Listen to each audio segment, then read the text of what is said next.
Maliit na bagay, gusto ko agad ng away. Yo! Ako ang pari ng tugma! Sa kaliwa naman, ang pagbabalik. Nasilip mo pa yung maliit na bagay hanggang sa marinig na tayo ng kapitbahay. Wala kang kamalay-malay, malinis na yung buong bahay. Naglaba, natupi ko na yung sinampay, tapos ikaw to ang ingay-ingay. Hindi naman ako ordinaryong tambay na parbagang lagi lang nakaratay.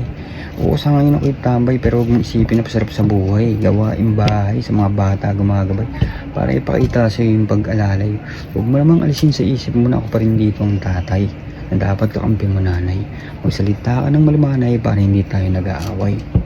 Okay? Gawin natin to ng mahusay para yung pagsasama natin matiwasay. Ako nga pala yung alalay ng panday.